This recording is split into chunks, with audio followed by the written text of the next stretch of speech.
কবে মুক্তি পাচ্ছেন সেলিনা হায়াৎ আইভী, নারায়ণগঞ্জের সাবেক মেয়র, এবং ২৪-এর যে আওয়ামী লীগ সরকার পতন, সেই পতনের পরে যাকে সব থেকে বেশি জনপ্রিয় মনে হয়েছে আওয়ামী লীগের নেতা, মানে যার গ্রেপ্তারে জনগণ বাধা দিয়েছে, এবং মানে এই পরিস্থিতি ওই রকম পর্যায়ে, আওয়ামী লীগের বিপর্যয়ের পর্যায়ে এই পরিস্থিতি কারো কাম্য ছিল না, সেই পরিস্থিতি আমরা দেখেছি। সুতরাং বলা যেতেই পারে যে মানে আওয়ামী লীগের মধ্যে অন্যতম ক্লিন ইমেজ তৈরি করতে পেরেছিলেন তিনি। সেই সেলিনা হায়াৎ আইভীর মামলা সংক্রান্ত সকল জটিলতা গতকালকে উচ্চ আদালতে কেটে গেছে। সর্বশেষ ২ মামলার জামিনের বিরুদ্ধে আপিল করেছিল সরকার পক্ষ। সেই আপিলের নো রেজাল্ট দিয়েছেন চেম্বার জজ। সুতরাং মানে ওটা বাতিল হয়ে গেছে, আবেদন বাতিল হয়ে গেছে। হাইকোর্টের দেয়া আপিল, নিম্ন আদালতের দেয়া, মানে হাইকোর্টের দেয়া জামিন, সেই জামিন বহাল থাকছে। বহাল যখন থাকছে তখন প্রশ্ন হচ্ছে যে কবে মুক্তি পাচ্ছেন আইভী। আজকেও মুক্তি হয়নি। গতকালকে সর্বশেষ যে রায়, সেই রায়ের পরে আজকে মুক্ত হওয়ার একটা সম্ভাবনা ছিল, কিন্তু সেটা হয়নি। কেন হলো না? কি বলছে কারা কর্তৃপক্ষ, কি অবস্থা আদালতের, গণমাধ্যমেই বা কিভাবে খবর করা হচ্ছে, চলুন একটু বুঝে দেখার চেষ্টা করি। কাশিমপুর কারাগারে, মহিলা কারাগারে যিনি অবস্থান করছেন এই মুহূর্তে সেলিনা হায়াৎ আইভী, তিনি আদৌ মুক্তি পাচ্ছেন নাকি অন্য কোনো পরিকল্পনায় তিনি ফেঁসে যাচ্ছেন? থাকবেন পলিটিক্স টিভির নিয়মিত আয়োজনে।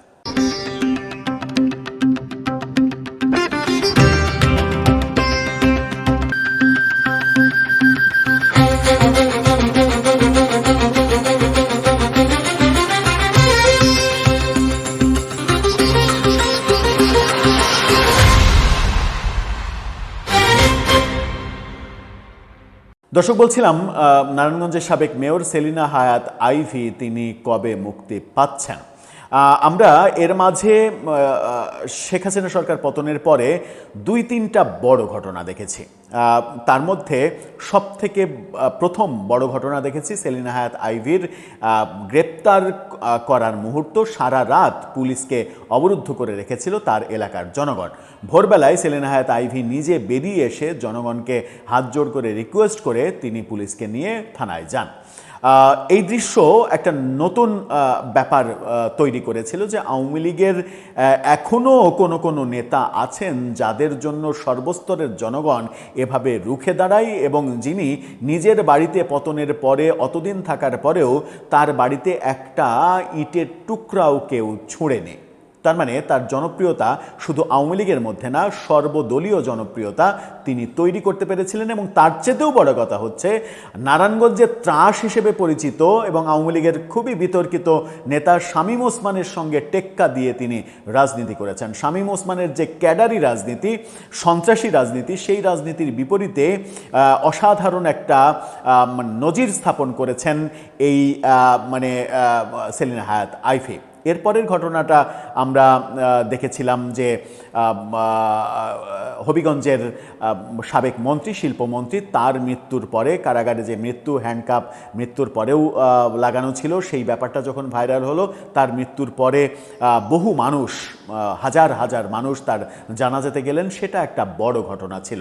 তার চাইতে অনেক বড় ঘটনা ঘটল গত বৃহস্পতিবার ইঞ্জিনিয়ার মোশাররফ হোসেনের মৃত্যুতে চট্টগ্রামে লক্ষ লক্ষ মানুষের জমায়েত জানা যায়, এবং সেখানে আওয়ামী লীগের সেই জমায়েত থেকে আওয়ামী লীগের মিছিল চেষ্টা, সেখানে বিএনপির মেয়রের জানাজায় অংশগ্রহণ করা, সেখানে বক্তব্য দেওয়া, তার এই ব্যাপারগুলো নতুন একটা মাত্রা যোগ করেছিল যে আওয়ামী লীগ সরকার পতনের পরে সবথেকে বড় ঘটনা, সবথেকে বড় গণজমায়েত সেখানে হলো। ইঞ্জিনিয়ার মোশাররফ হোসেন মৃত্যুর পরেও প্রমাণ করতে পারলেন তিনি চট্টগ্রামে কতটা জনপ্রিয় ছিলেন। সেলিনা হায়াৎ আইভীকে নিয়ে গণমাধ্যম যেটা বলছে, বাংলা ট্রিবিউনের শিরোনামটা দেখে নিতে পারেন। তারা বলছে কবে মুক্তি পাচ্ছেন সেলিনা হায়াৎ আইভী, অর্থাৎ তারাও প্রশ্ন করছে, কারণ কারাগারে খোঁজ নিয়ে তারা কোনো উত্তর পায়নি। কি বলা হচ্ছে যে নারায়ণগঞ্জ সিটির মেয়র আইভি কারামুক্ত হতে পারেন বলে আশা করছেন তার আইনজীবীরা। গতকালকে 17 মে রোববার আপিল বিভাগের চেম্বার জজ এই যে সরকারের করা আবেদন হাইকোর্টের জামিনের বিরুদ্ধে, সেই আবেদন নাকচ করে দিয়ে নো অর্ডার দেন, অর্থাৎ সেই আবেদন খারিজ হয়ে যায়। আইভির জামিন নিয়ে আর কোনো সমস্যা থাকে না, হাইকোর্টের জামিন বহাল থাকে।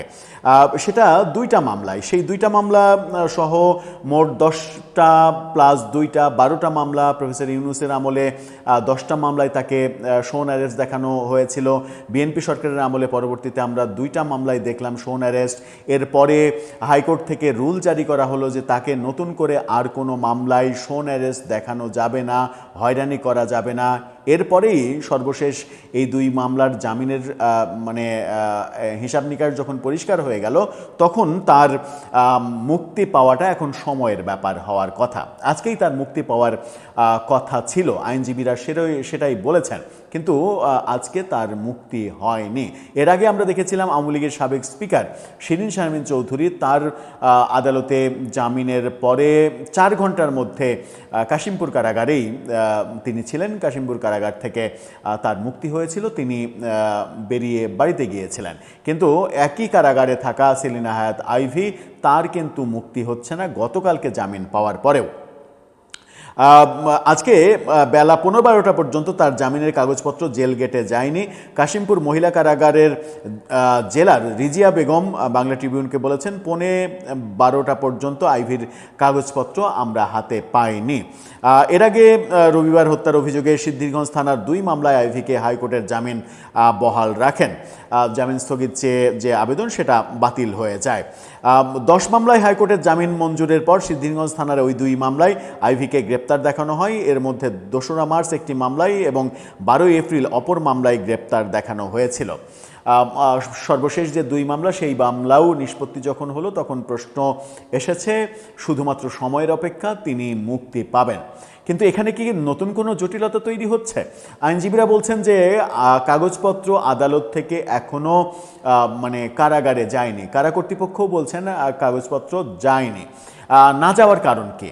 যদি শিরীন শারমিন চৌধুরীর আদালতের আদেশের 4 ঘন্টার মধ্যে তার মুক্তি হয়ে যায়, কারাগারে কাগজ পৌঁছানো, সমস্ত ডেকোরাম মেনটেন করা, সব কিছু ফর্মালিটিস শেষে তার যদি 4 ঘন্টার মধ্যে মানে তিনি বেরিয়ে আসতে পারেন, তাহলে সেলিনা হায়াৎ আইভির ব্যাপারে কেন এত সময় লাগবে?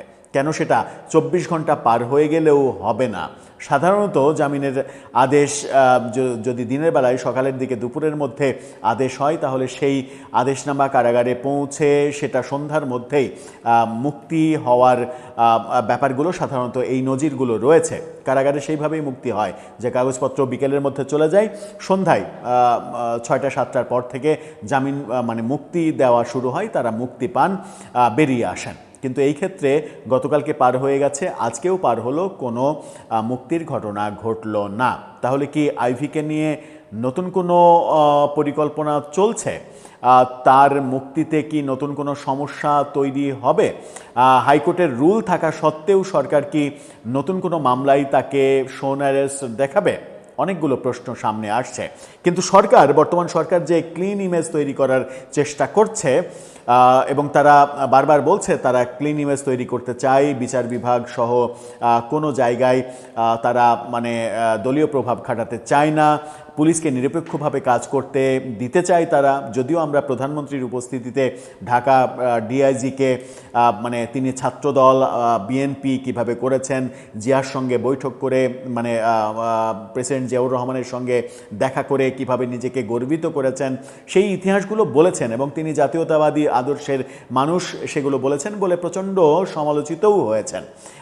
এরপর থেকে প্রশ্ন উঠেছে যে প্রধানমন্ত্রীর আগের দিনের বক্তব্য যে পুলিশকে নিরপেক্ষ হয়ে কাজ করতে হবে, দলের হয়ে কাজ করা যাবে না, তারপরেই প্রধানমন্ত্রীর সামনে একজন পুলিশ কর্মকর্তা যখন এই দলের হয়ে যাওয়ার চেষ্টা করেন, সেই ব্যাপারে সরকার থেকে তাকে কোনো কিছু বলা হয়েছে কিনা কিংবা হবে কিনা। আমরা প্রত্যাশা করব যে সরকার এই 3 মাসে যে ক্লিন ইমেজ তৈরি করার চেষ্টা করেছে অনেকাংশেই সফল হয়েছে, সেই সফলতার অগ্রযাত্রাটা তারা অব্যাহত রাখবে। রাজনৈতিক প্রতিহিংসা চরিতার্থ করার পরিবর্তে একটা উদারনৈতিক ব্যবস্থা সমাজে প্রতিষ্ঠিত করবে, যেন মানে তাদের ওপরে পরবর্তীতে অন্য কোনো সরকার এসেও প্রতিশোধ নেওয়ার চেষ্টা করলেও প্রতিশোধ নেওয়ার কোনো স্কোপ খুঁজে না পায়। দর্শক, আপনার কি মনে হয়? আপনার মতামত জানিয়ে লিখতে পারেন আমাদের কমেন্ট বক্সে।